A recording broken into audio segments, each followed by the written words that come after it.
সুপ্রিয় শিক্ষার্থী বন্ধুরা, আসসালামু আলাইকুম।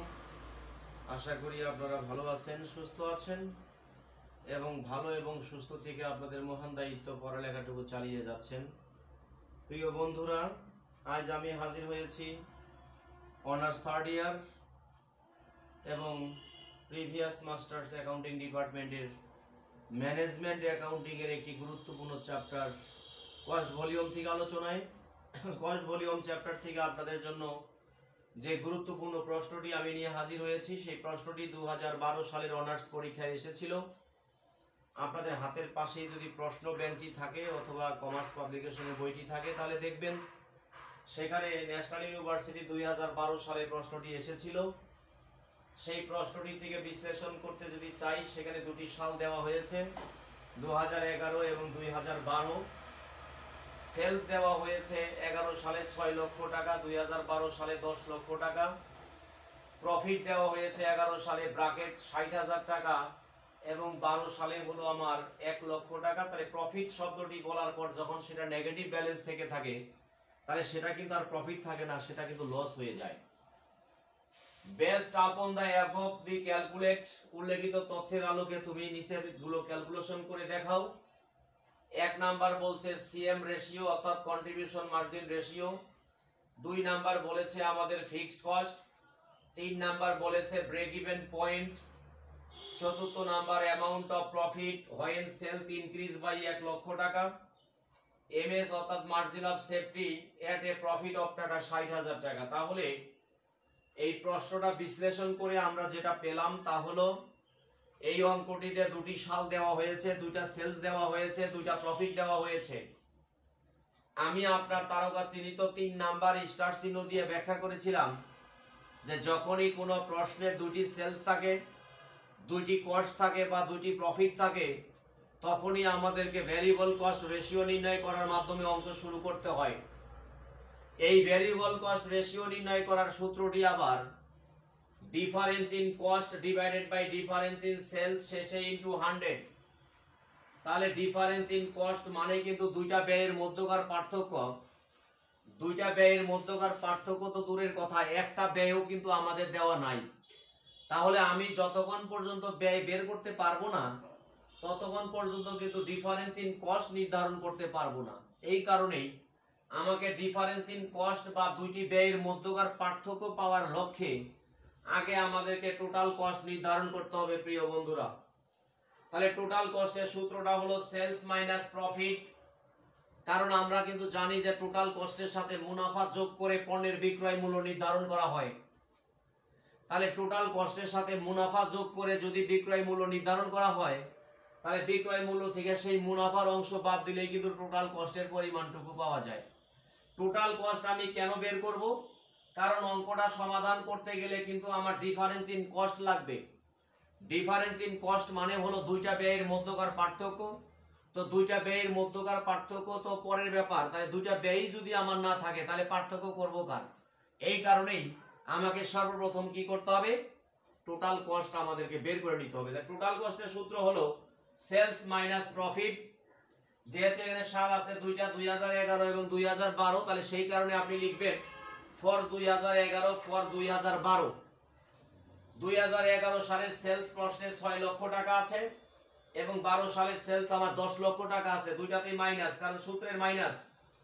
প্রফিটের ব্যাপারে প্রথমটা বলছে নেগেটিভ ব্যালেন্স, পরেরটা বলছে পজিটিভ ব্যালেন্স। নেগেটিভ ব্যালেন্সের কারণে আমি ব্র্যাকেটে রেখেছি, তাহলে এই ব্র্যাকেট মানেও কিন্তু মাইনাস, আবার সূত্রের থাকা মাইনাস, তাহলে মাইনাসে মাইনাস হয়ে গেল প্লাস। তাহলে 6 লক্ষের সাথে 60,000 প্লাস করলে 6 লক্ষ 60,000 টাকা আসে। আবার 10 লক্ষ টাকা আমাদের সেলস ফিগার, 1 লক্ষ টাকা হলো প্রফিট ফিগার, সূত্রের মধ্যে মাইনাস, তাহলে কি হয়? এমনিতেই মাইনাস হয়ে যাবে। তাহলে 10 লাখ থেকে যদি 1 লাখ টাকা আমি বাদ দেই, তাহলে 9 লক্ষ টাকা কিন্তু আমাদের টোটাল কস্ট চলে আসতেছে। বন্ধুরা, যখন দুইটা কস্ট আমি পেয়ে যাব, তখন তাদের ডিফারেন্স করা কিন্তু কোনো ব্যাপার না। তবে একটি কথা মনে রাখবেন, ডিফারেন্স করতে গেলে কিন্তু বড়টা আগে লিখতে হয়। তাহলে বড় কস্ট আমি পেয়েছি 9 লক্ষ টাকা। ডিফারেন্স মানে পার্থক্য, পার্থক্য মানে বিয়োগ। ছোট কস্ট হলো আমার 6 লক্ষ 60,000 টাকা। তাহলে বড়টা হলো আমার 9 লাখ, ছোটটা হলো 6 লাখ 60,000। সেলস এর ক্ষেত্রেও তাই, যেটি বড় হবে বড়টাই আপনি আগে লিখবেন। তাহলে বড় সেলসটা আছে আমার 10 লক্ষ টাকা। তাহলে 10 লক্ষ টাকা থেকে আপনি 11 সালের সেলসে আমার 6 লাখ টাকা আছে সেটা মাইনাস করবেন। তাহলে খেয়াল করতেছেন আপনারা যে 9 লক্ষ টাকা থেকে যদি আমি 6,60,000 টাকা বাদ দেই তাহলে কিন্তু হয়ে যাচ্ছে 2,40,000 টাকা। আর নিচে যদি আপনি 10 লক্ষ দিয়ে 6 লক্ষ বাদ দেন তাহলে হয়ে যাবে 4 লক্ষ টাকা। তাহলে কি দাঁড়ালো, 2,40,000 কে যদি 4 লক্ষ দিয়ে ভাগ দেন তাহলে 100 দিয়ে গুণন দেন তাহলে আমার 60% চলে আসবে। তাহলে 60% আমি কি পেলাম, ভেরিয়েবল কস্ট রেশিও পেলাম। প্রিয় বন্ধুরা, ভেরিয়েবল কস্ট রেশিওর কিন্তু একটা উদ্দেশ্য আছে, যে আমরা যে এখানে ভেরিয়েবল কস্ট রেশিওটা বের করলাম, তাহলে ভেরিয়েবল কস্ট রেশিওর উদ্দেশ্য কয়টা? দুইটা। ভেরিয়েবল কস্ট রেশিও মূলত দুইটা কাজে ব্যবহার হয়, এটা আপনারা জানেন, ইতিমধ্যে আমি এই জাতীয় অঙ্ক করিয়েছি আপনাদের। তাহলে ভেরিয়েবল কস্ট রেশিও মূলত দুইটা কাজে ব্যবহার হয়। এক নাম্বার ভেরিয়েবল কস্ট নির্ণয়, 2 নাম্বার পিভি রেশিও বা সিএম রেশিও নির্ণয়। আজকে যেহেতু রিকোয়ার্ড নাম্বার 1 এর মধ্যে সিএম রেশিও বা পিভি রেশিও নির্ণয় করতে বলেছে, তাহলে সেটা আমরা খসড়া করব না। কিন্তু যেহেতু আমাদের ভেরিয়েবল কস্ট রেশিওর প্রধান উদ্দেশ্য হলো ভেরিয়েবল কস্ট নির্ণয়, তাহলে ভেরিয়েবল কস্ট যেহেতু আমাদের এখানে দেওয়া নাই, তাহলে আমি সর্বপ্রথম ভেরিয়েবল কস্টটা কিন্তু বের করে নিব। আর ভেরিয়েবল কস্ট বের করার সূত্র হবে সেলস গুণন ভেরিয়েবল কস্ট রেশিও, যাকে আমরা ভিসি রেশিও বলি। তবে ভিসি রেশিও কখনোই লিখবেন না, আপনারা বানান করে লিখবেন ভেরিয়েবল কস্ট রেশিও। তাহলে এখানে 2011 সাল একটা থাকবে এবং একটা 2012 সাল থাকবে। তাহলে সেলস গুলো কিন্তু আমরা দেখেছিলাম 11 সালের সেলস আমার 6 লক্ষ টাকা আর 12 সালের সেলস কিন্তু আমার 10 লক্ষ টাকা। তাহলে যার টাকা তার নামেই লিখবো, এটাই স্বাভাবিক। আর ভেরিয়েবল কস্ট রেশিওতে একটু আগে আপনি 60% পেয়েছিলেন, তাহলে সেই 60% দুইটার উপরে প্রয়োগ করবেন। প্রথমটা 6 লাখের 60% আসতেছে 3,60,000 টাকা, আর 10 লাখের 60% আসতেছে আমার 6 লক্ষ টাকা। তাহলে ভেরিয়েবল কস্ট কিন্তু ইতিমধ্যে আমরা বের করতে সক্ষম হলাম। তাহলে ভেরিয়েবল কস্ট যদি পেয়ে থাকি তাহলে আর কোনো রিকোয়ারমেন্ট বাকি থাকলো না, ক্যালকুলেশন বাকি থাকলো না। কারণ ভেরিয়েবল কস্ট রেশিও দুইটা কাজে ব্যবহার হয়। এক নাম্বার ভেরিয়েবল কস্ট নির্ণয়, 2 নাম্বার পিভি রেশিও নির্ণয়। যেহেতু পিভি রেশিও বা সিএম রেশিওটা রিকোয়ার্ডে আছে, তো যে জিনিসটা রিকোয়ার্ডে দেওয়া থাকবে সেই জিনিসটা খসড়া করার দরকার হয় না। তাহলে ভেরিয়েবল কস্ট যেহেতু 1 নাম্বার উদ্দেশ্য, তাহলে ভেরিয়েবল কস্ট আমরা কি করলাম, নির্ধারণ করে নিলাম। এখন আপনি রিকোয়ারমেন্ট শুরু করবেন। R1 এ বলেছে সিএম রেশিও, মনে রাখবেন সিএম রেশিও যে কথা, আমাদের পিভি রেশিও কিন্তু একই কথা। তাহলে সিএম রেশিও থাকলে আপনি সিএম রেশিও লিখবেন, আর যদি আমাদের পিভি রেশিও লেখা থাকে পিভি রেশিও লিখবেন। এটা কিন্তু ভেরিয়েবল কস্ট রেশিওর মাধ্যমে বের করা সম্ভব হয়। তাহলে এর সূত্র হলো 100% মাইনাস হলো ভেরিয়েবল কস্ট রেশিও, যাকে ভিসি রেশিও বলে থাকি আমরা। তবে ভিসি রেশিও আপনারা ব্যবহার করবেন না। মাইনাস ভেরিয়েবল কস্ট রেশিও, একটু আগে আমরা 60% পেয়েছিলাম, তাহলে 100% থেকে যদি আপনি 60% মাইনাস করেন তাহলে 40%, এটা আমাদের অ্যানসার হয়ে যাবে। প্রিয় বন্ধুরা, আমি আপনাদের নিয়ে যাচ্ছি 2 নাম্বার সিরিয়ালটাতে। 2 নাম্বার সিরিয়ালটা কিন্তু আমাদের বলেছে যে তুমি ফিক্সড কস্ট নির্ধারণ করো। তাহলে আমাদের রিকোয়ার্ডে যাহা আছে তাহাই আপনি লিখবেন। R1 এ বলেছে ফিক্সড কস্ট, তাহলে আপনিও কিন্তু এখানে লিখবেন ফিক্সড কস্ট। আর ফিক্সড কস্টের সাধারণ সূত্রটা হলো sales minus variable cost, sales minus variable cost minus হলো প্রফিট। অর্থাৎ যে সূত্রটি আমি আপনাদের প্রথমে দিয়েছি, আজকে কিন্তু সেই সূত্রটাই আমরা ব্যবহার করতে পারি। যেহেতু সাল এখানে দুইটা আছে, তাহলে দুইটা সাল আপনি লিখবেন ফর 2011, ফর 2011 এবং ফর 2012। তাহলে যেভাবে দেওয়া ছিল আপনি সেভাবেই শুধু লিখে নেবেন, আর কিছু না। তাহলে 11 সালের সেলস আমাদের 6 লক্ষ টাকা, তারপরে 12 সালের সেলস আমার 10 লক্ষ টাকা। দুইটাতেই মাইনাস দিয়া ভেরিয়েবল কস্ট লাগতেছে। তাহলে ভেরিয়েবল কস্ট কিন্তু একটু আগে আমরা নির্ধারণ করেছিলাম। তাহলে ভেরিয়েবল কস্ট কিন্তু প্রথমটা হয়েছিল 3,60,000 এবং পরেরটা হয়েছিল 6 লক্ষ। মাইনাস দিয়া প্রফিট লিখবেন, যে প্রফিটটা আমাদের প্রশ্নে দেওয়া হয়েছে। তাহলে প্রথমটা হলো ব্র্যাকেট 60,000 আর পরেরটা হলো ডাইরেক্ট 1 লাখ। তাহলে দেখেন এখানে এটা যেহেতু মাইনাস হয়েছে, মাইনাস কিন্তু আসলে প্লাস হয়ে যাবে। তাহলে 6,60,000 থেকে যদি আপনি 3,60,000 বাদ দেন তাহলে ফলাফল আসবে 3 লক্ষ। আবার 10 লাখ থেকে 6 লাখ বাদ দিলে 4 লাখ, 4 লাখ থেকে 1 লাখ বাদ দিলে 3 লাখ। তার মানে ফিক্সড কস্ট কিন্তু উভয় সালে একই হয়েছে। এবং এটাও একটা গুরুত্বপূর্ণ দিক যে ফিক্সড কস্ট কিন্তু সকল বছরে পরস্পর কি হতে হবে, একই হতে হবে বা একই হবে, এটাই স্বাভাবিক। আমি আপনাদের 3 নাম্বার রিকোয়ার্ডের নিয়ে যাচ্ছি। 3 নাম্বার রিপোর্টটা বলছে আমাদের ব্রেক ইভেন পয়েন্ট। এই ব্রেক ইভেন পয়েন্ট ইউনিট এবং টাকা কিন্তু কিছুই বলা নাই। মনে রাখবেন, ব্রেক ইভেন পয়েন্ট ইউনিট এবং টাকা যদি কিছুই বলা না থাকে, তাহলে যদি সেখানে সেলিং প্রাইস থাকে তাহলে ইউনিটে বের করবেন। সেলিং প্রাইস বা ভেরিয়েবল কস্ট প্রাইস যদি না থাকে তাহলে সেখানে অবশ্যই টাকার অঙ্কে মূল্যায়ন করতে হবে। আমি আরেকবার বলতে চাই, ব্রেক ইভেন পয়েন্ট ইউনিট এবং টাকা আজকে কিছুই বলে নাই। তাহলে ব্রেক ইভেন পয়েন্ট ইউনিট এবং টাকা যদি কিছুই না বলে, তাহলে নজর দিবেন সেই প্রশ্নের ভিতরে সেলিং প্রাইস আছে কিনা, ভেরিয়েবল কস্ট প্রাইস আছে কিনা। যদি সেলিং প্রাইস এবং ভেরিয়েবল কস্ট প্রাইস দেওয়া থাকে তাহলে ব্রেক ইভেন পয়েন্ট ইউনিট বের করা যাবে। আর যদি সেলিং প্রাইস বা ভেরিয়েবল কস্ট প্রাইস অথবা কন্ট্রিবিউশন পার ইউনিট দেওয়া না থাকে তাহলে কিন্তু সেখানে ব্রেক ইভেন পয়েন্ট ইউনিট বের করা যাবে না। তাহলে সেই ক্ষেত্রে আপনাকে ব্রেক ইভেন পয়েন্ট টাকাটাই বের করতে হবে।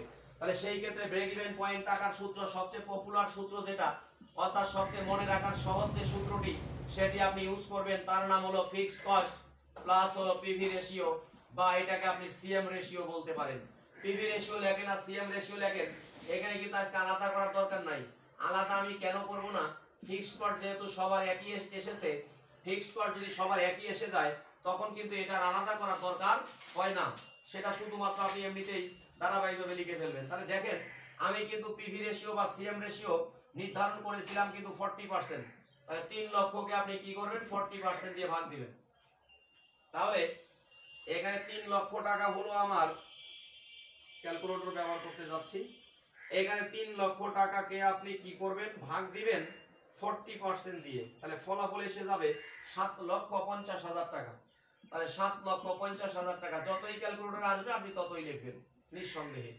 আর ক্যালকুলেটর ছাড়া কখনো মনে মনে করার চেষ্টা করবেন না। মনে মনে করতে গেলে কিন্তু যোগ বিয়োগে কোথাও না কোথাও ত্রুটি হয়ে যাবে। এই কারণেই ক্যালকুলেটর দিয়ে যে কোনো যোগ বিয়োগের কাজটা আপনারা সম্পাদন করবেন প্রিয় বন্ধুরা। আমি আপনাদের নিয়ে যাচ্ছি 4 নাম্বার পর্বে।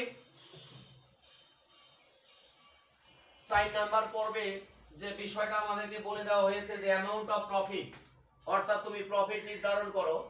তাহলে প্রফিটের জেনারেল সূত্রটা আগে আমরা লিখে ফেলি।